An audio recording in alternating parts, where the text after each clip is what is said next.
Hi everybody, welcome back to the channel. Welcome back to a new book talk video, this time with tea, ginger tea, because I'm actually not feeling all that great today. I'm feeling a little tired, and I really wasn't in the mood to do this video, but I wanted to do it anyway.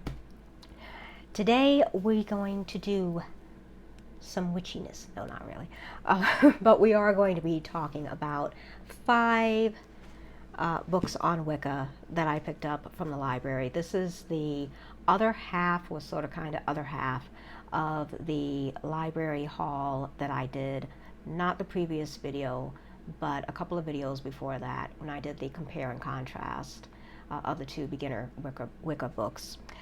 I decided to go ahead and do all of these at the same time. Originally I was going to split this up into 2 videos, but I think I'm going to just do all 5.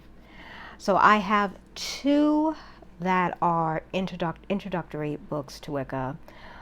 One, the sequel to Wicca, A Further Guide for the Solitary Practitioner by Scott Cunningham, as well as one of Raymond Buckland's works, Wicca for Life. And then I have 5 books that I read when I was sort of kind of new, one of which is definitely my favorite. All 5 of these are by the authoress Deborah, who I like. I think what I'm going to do is I'm going to start with the 2 introductory volumes first, and then we'll go on to Deborah Blake's work, because these books, her books, are more about the actual physical things that you can do, you know, the more witchy things that you can do.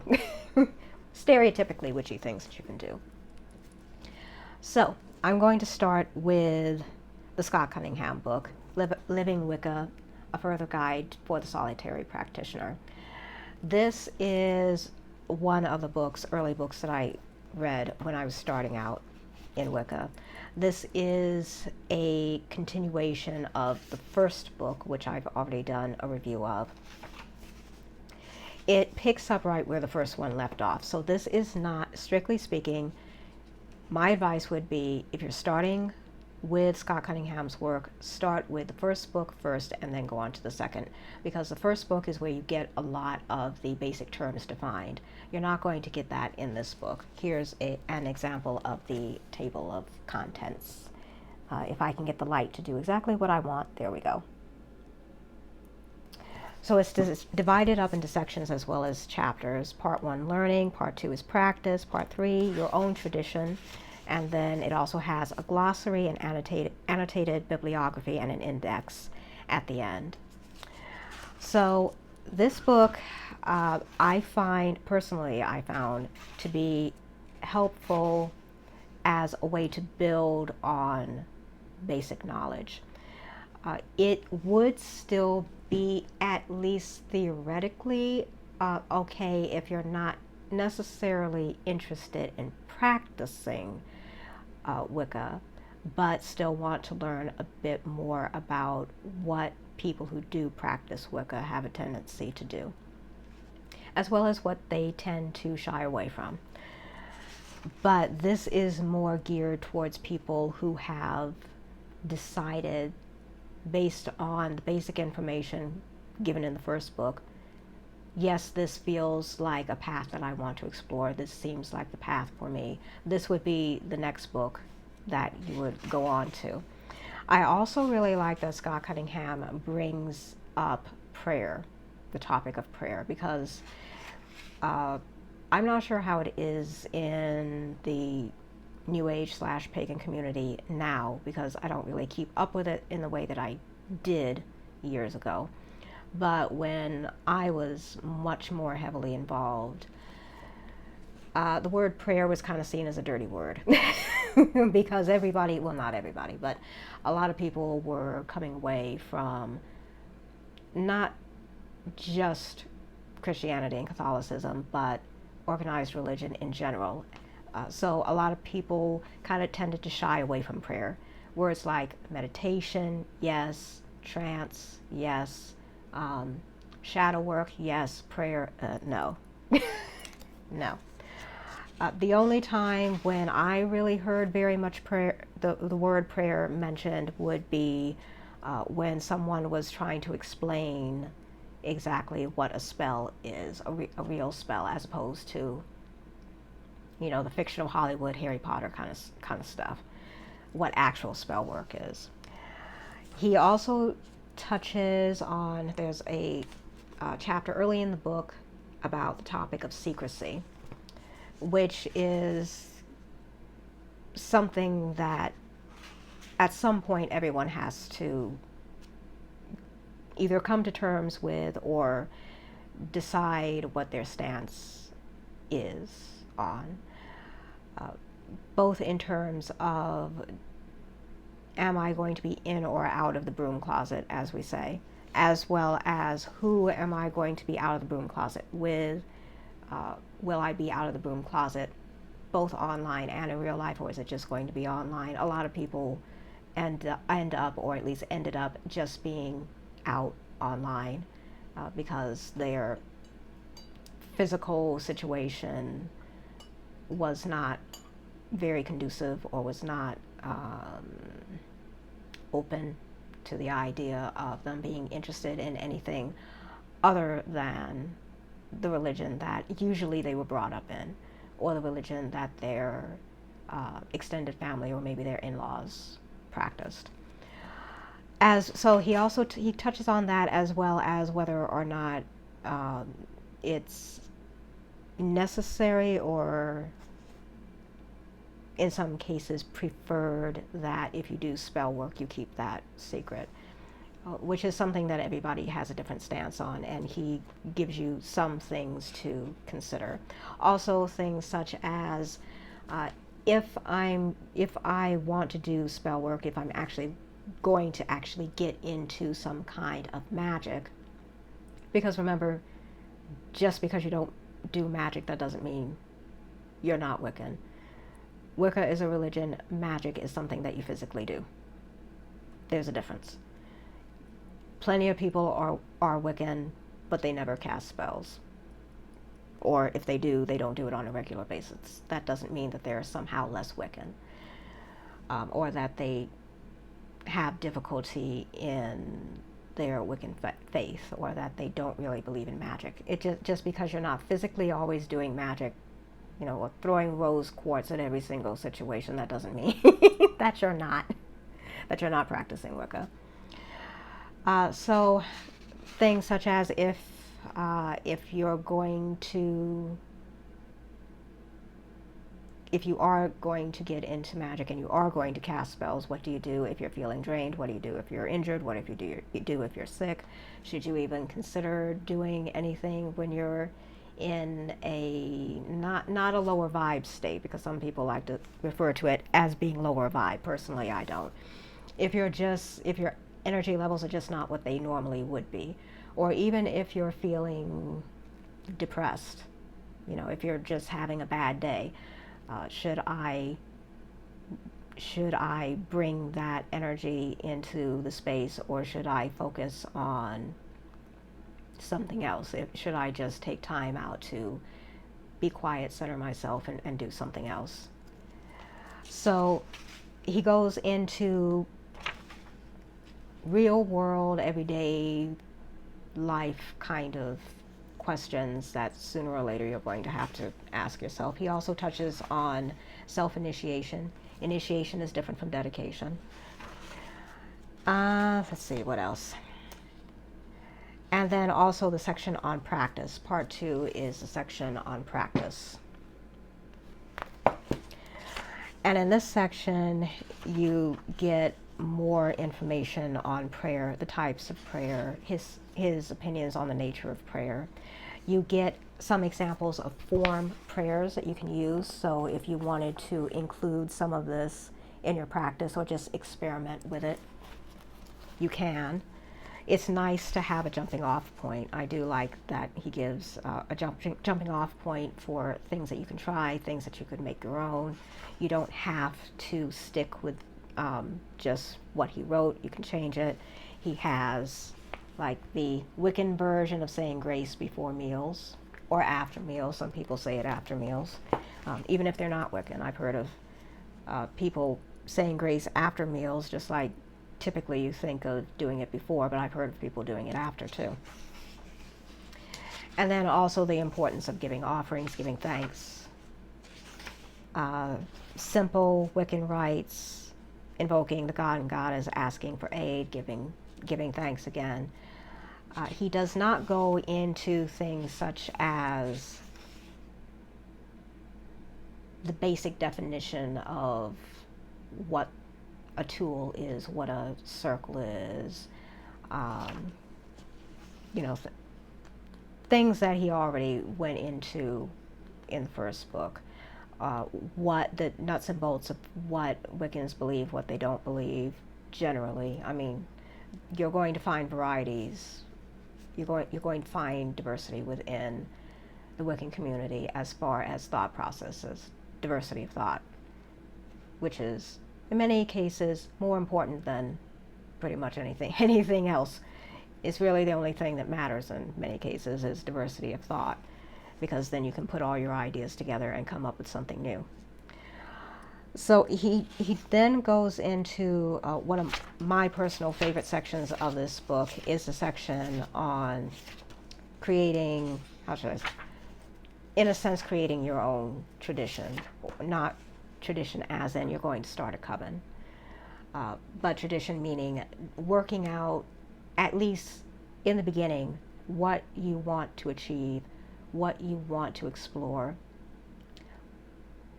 Not necessarily what you believe, although it can include what you've decided to believe, but also things that you think might be possible, or ideas that you want to look into some more.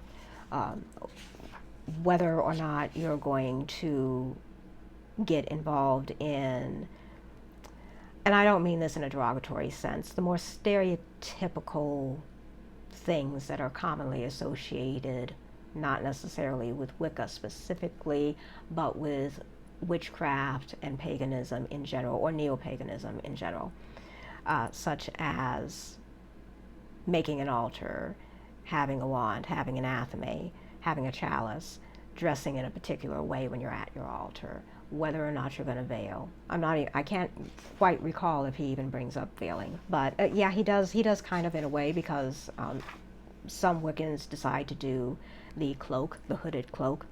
Others don't. A lot of people don't. And even the ones who do have a cloak, either one that they bought or one that they made or one that they repurposed, they don't necessarily always wear it all the time. Even in private, even when they're doing private rituals. So he gives some examples, for instance, of things to contemplate about the god, things to contemplate about the goddess, aspects of deity that call to you. Then he goes into tools, altars, ritual dress, jewelry as well, with, of course, the pentacle being one of the more commonly associated jewelry pieces. I mean, I have one. I'm actually wearing it today. I'm not even sure it's going to show up on camera because it's so small.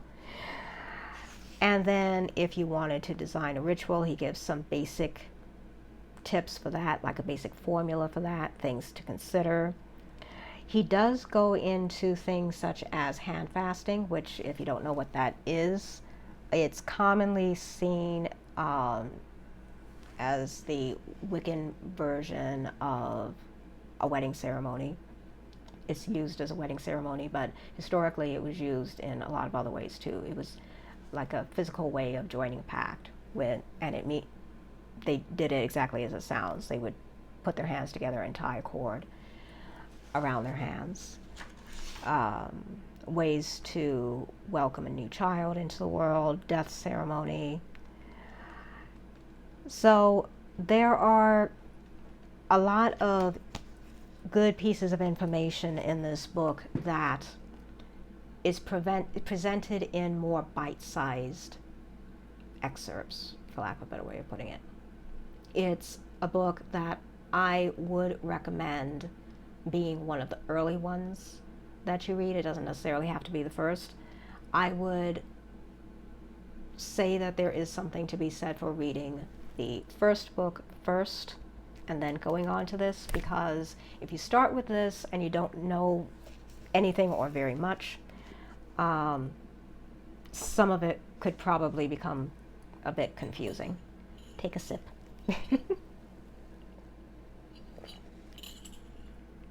So now I'm going to go on to Raymond Buckland's book. And this is actually, Raymond Buckland was one of the first authors I read who wrote a book on witchcraft, who actually practiced witchcraft. And he is one of the top 5, I would say top 4 or 5 original Wiccan authors. But this book, I'm not even sure that I read it. I definitely read the famous blue book. It's a big blue book with a silver pentacle on the center, in the center. I will try to find a copy of that and do a review of it, because that was one of the very first books that I read, and it was one of the ones that I continually got and kept reading it cover to cover over and over again.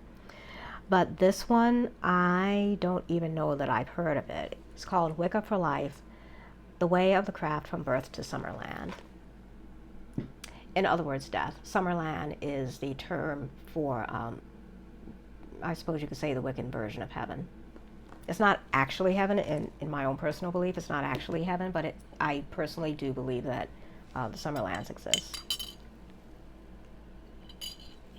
So, this book was very interesting. I don't recall reading it at all. I might have heard of it, but I don't recall reading it. So this was actually the first time that I really got to dive into it. This is more like, has a lot more encyclopedic knowledge. It is, as you can see, it's a different shape, but it is substantially thicker than the Scott Cunningham book.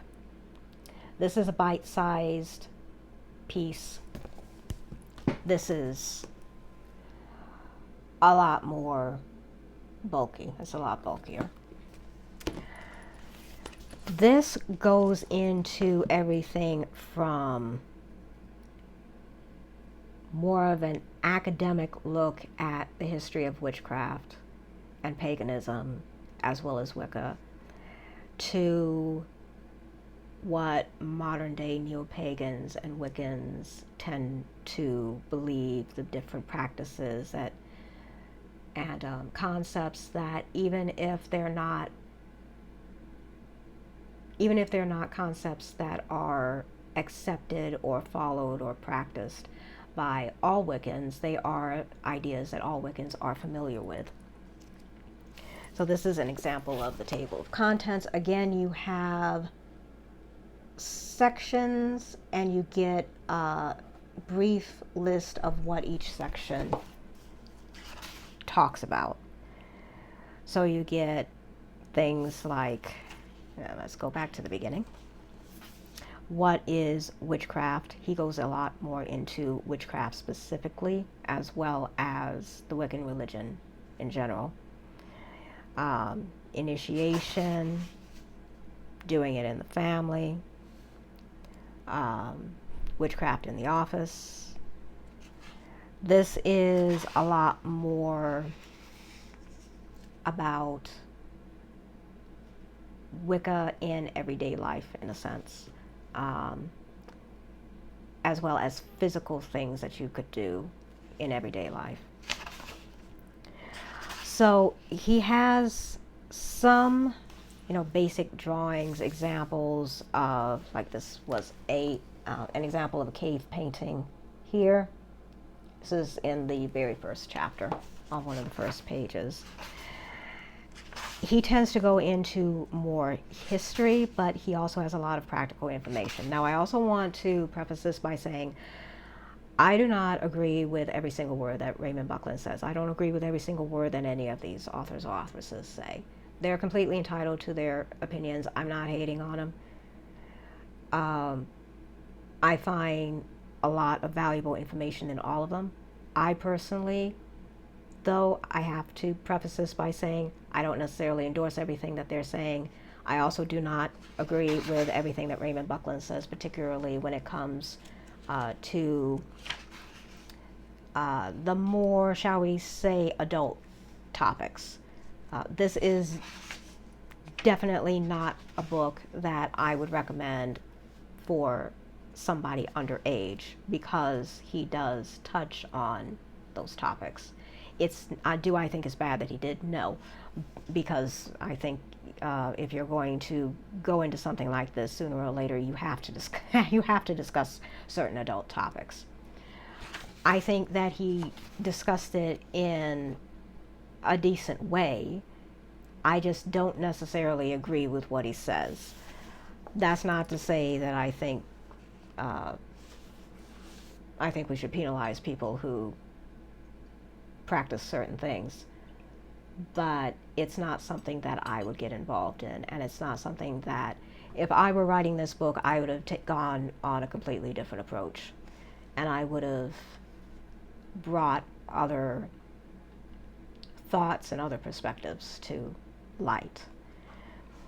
So I will say that he definitely does try to be as unbiased as possible and come at it from as much of an objective, come at both witchcraft and the Wiccan religion itself in as objective a way as possible, which is nice. He also makes a point of saying that he deliberately involved a lot of other people in the creation of this book, in the hope that it would be as unbiased as possible and as, I don't want to say clinical necessarily, but this definitely has a more of an academic feel. So he talks about, let's see, he goes into concepts, for instance, some people might consider this to be strictly within the realm of fairy tales, but things like the fairy godmother, the involvement of the fae, different practices from history, such as the birth tree.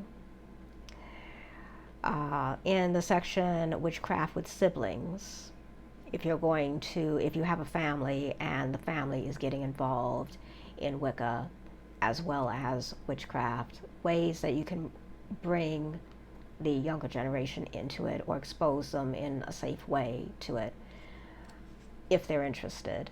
So he brings in things like talking sticks to help siblings learn how to take turns in the conversation so that one is not monopolizing the conversation. Things that you can do to keep the home peaceful, things you can do for home protection, the different types and forms of magic, sympathetic magic, folk magic, using puppets, healing, ceremonial magic. Let's see. Some color correspondences or possible color correspondences, the phases of the moon, also the planetary associations for the different days of the week. Let's see. There we go. Let's see. And then he goes into things such as romance, marriage. You get more information on, for instance, he gives, you get a lot of ideas for how different ceremonies could be performed. So this is like an example of some of the things that you could include in a hand fasting ritual, Wiccan hand fasting ritual, the lines that you could have the high priest and or high priestess say, and you can alter any of these the way that you want.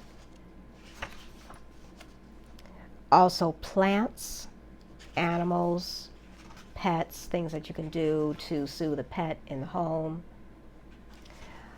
indoor and outdoor shrines, some of the correspondences for various plants. That's there. Cactus, catnip, African violet. various succulents, Venus flytrap. And then he goes into protection, personal protection, amulets and talismans, a Wiccan novena, example of a Wiccan novena, or something that you could do that was similar to a novena. And then he also touches on the Wiccan concept of death. So you get a lot more, a broader, how should I put it? You get more topics of discussion in this book than you get in the Scott Cunningham book. I would compare this to being like an actual, like I say, it's more academic, but it is definitely useful for practice. I would compare this to being like a school book, like the Wiccan version of a school book. Would I recommend this for a beginner? Personally, no. In part because I think when you're just starting out, first of all, it's an awful lot of information. It's an awful lot of information. It is condensed into smaller sections. He doesn't go really deep into each topic. He keeps it short, he keeps it clear, he keeps it concise. So it is easy to read in that way, but there's so much information that I think a lot of beginners would probably become overwhelmed after a while. I would stick with something more along the lines of the first two Scott Cunningham books, or Thea Sabin's book that I also did on the channel in the first compare and contrast video that I did. I would recommend this more for people who have already decided that yes, Wicca is for me. It's definitely something that I'm interested in. I've already started doing some basic things. I have decided that I'm going to attempt to do some magic, and I've already done some basic things again. So I would say more, this is, to me, more like an intermediate book, or close to intermediate book, because you still get a lot of basic information in it. If you're somebody who leans more towards the academic side, then that would be different. But I think for the average person, you need something a little less academic. Still clear, still concise, but something that makes you feel that you're just sitting down in a coffee shop with a new friend and having a chat. This book doesn't really give you that feeling. So that's what I would say about the Scott Cunningham book. It's not that I didn't like it, I did. It's just that if you're asking me what book should I start out with, I would not recommend this particular book. Okay, so let's start now on the 3 books that I have that focus solely on Wiccan magic. These are all by the authoress Deborah Blake, and 2 of these I used to read when I was just starting out, particularly the middle one, which I'll get to in just a second. But these focus solely or primarily on Wiccan magic. So these are for people who are actually doing spells, doing rituals. The first one I'm going to talk about is A Year and a Day of Everyday Witchcraft, 366 Ways to Witchify Your Life. This is a really nice compact book, very square. This is more, I would compare this to almost being like a combination spell suggestion book. Like here, there's an example of not magic, and a pagan devotional. because it has quotes from other pagan authors. It has little tips or things to think about at the bottom. If you can read that, it says try this and gives you some suggestions of things that you can try. And it has something for every single day of the year. And as you can see, they're dated at the top. So you can skip around. You can just open it to a random page, stick your finger in it, and use whatever's on that page. Like that's the one that I picked, November 1st, the candle. So this is something that I think some people would enjoy if they wanted inspiration for different things to try. Would I get this early on, really early on, when I'm just starting, when I'm just learning about magic? Personally, I'm not too sure I would. I think it's okay for somebody to start using very early on. But for my temperament, I wouldn't necessarily want it, mainly because I don't tend to work with a year and a day or year-long formats very well, even now. I tended to focus more on the cyclical seasons and the main Sabbats, meaning holidays.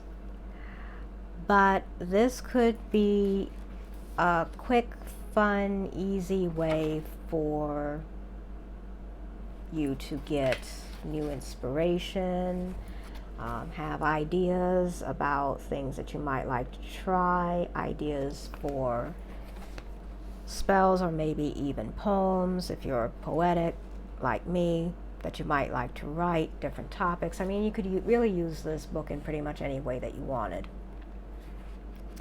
So that's, and then it also has an index at the back. Affirmations, things like that. Kitty. She always draws her cat in all of these, which is nice. Also has a section for recommended reading and a section for notes, a little place for notes. So that's what this is. That's the back. But that is a, I don't know, could you call this travel size? Really? Yeah, I guess you could. It is something that I think you could read early on. Just don't expect a lot of instruction on, well, this is how you do this, this is the definition of this term, things like that.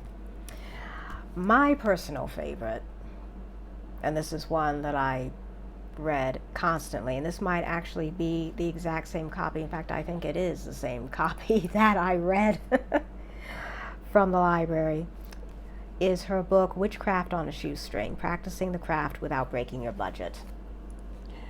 This is the book that I couldn't get enough of, or one of them definitely is one of the top 2 or 3 books that I couldn't get enough of. It's thin, paperback,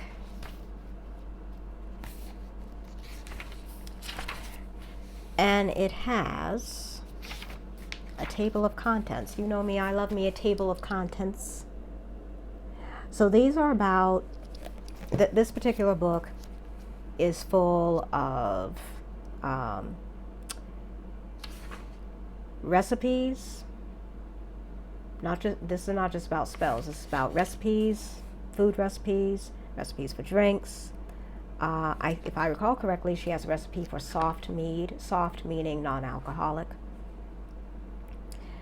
Candle crafting, crafty, thrifty projects that you can do, things that you can get the family involved in, things that you could, if you're fortunate enough to actually be part of a coven, you could turn these into activities that you do when you're all together. Making a box, a spell box, or a box for your tarot cards if you're into into card decks, not magic, eye charms, you know, the diamond shaped eye charms, as well as one of my favorites is chapter 7, 50 ways to practice witchcraft for little or no money, simple things you can do to expand your pagan practice without depleting your bank account. And then chapter 8, the everyday witch, when being a witch doesn't mean buying more stuff. Not that we mind buying stuff, let me tell you. Not that we mind it. But unfortunately, we live in a society where we're expected to have money, and for some bizarre reason, they're not growing it on trees. Don't ask me why. And again, we must pay tribute to the four-legged. We must. If you're going to do this, you have to pay tribute to the four-legged. It's a law. It really is. At least in my house it is. You know. So some of the food recipes she has, and these, I have to admit, this is probably a book that I'm actually going to buy, even though I think most people wouldn't, strictly speaking, consider me to be Wiccan anymore. But I'm probably gonna buy this. I'm not gonna lie, because she's got some recipes for things that I want to try. Now, I am vegan, so people who are vegan or vegetarian, I can tell you now, some of these you can use as is. Others are relatively easy to alter. You just have to switch out the dairy. If you want cheese on it, you can use the vegan cheese. Sour cream, use the vegan sour cream. Mayo, you know, I have experience working with those different things. But she has things like corn casserole, which I'm not all that interested in. Pumpkin soup, might be interested in that. Recipes for squash. Let's see, what else? Pies. Prosperity pie quiche, that might be interesting. Chocolate dipped strawberries. Don't mention chocolate to me, please. And then she also puts a certain number of dollar signs after each one to give you an idea of how much it would cost. So all of these are designed to be low-cost meals. But this is definitely one of the books that I think would be fun to have regardless of whether you're a beginner or not. And the back, if you're interested in the back. Don't mind the remnants of the library sticker. Like, yeah, there we go. So I'm probably gonna get that. I'd almost forgotten about it. I'm glad that I picked it up from the library. I think I'm gonna buy a copy for myself. Then the last book is, again, by Deborah Blake. This is another magical year book. It's called Everyday Witch Book of Rituals, the Everyday Witch Book of Rituals. And that's the front. I'll go ahead and show you the back now. I like that she put a cauldron on it. This, again, has a table of contents. And this goes according to, as opposed to the giving you specific days, like in the first book, which is a 366 day book. She gives you the actual date on each page. This just divides things up into months, which is nice, and gives you ideas for each month. So she'll also be giving you ideas for the different holidays each month.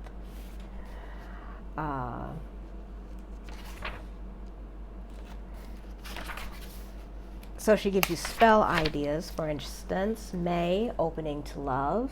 Each month has a theme.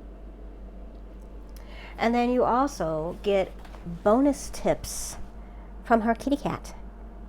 Because where would any of us be without kitty cats? I'm not hating on dogs or any other animals, really. I'm not. It's just that I'm a cat person. And each month she gives you an idea for a spell, ritual, to help that month, help you with what you want to accomplish that month. So for instance, July, well, let me go back to June. June, positive forward movement, that's the theme. And then the theme for July is energy boost. I would say that this is also probably a good book to have early on. If you're somebody who, if even the idea of doing a year in a day or having a year in a day book makes you a bit anxious, not that you have to use it every single day or that you even have to go in order, because you don't, you can use it any way you want, like I said. But if even the idea of a year in a day is not really your thing, this would probably be more your thing. So yes, I would say this is, the rituals in it are very simple. It doesn't require a lot of stuff, a lot of fancy stuff. It is something that you could alter as you wanted.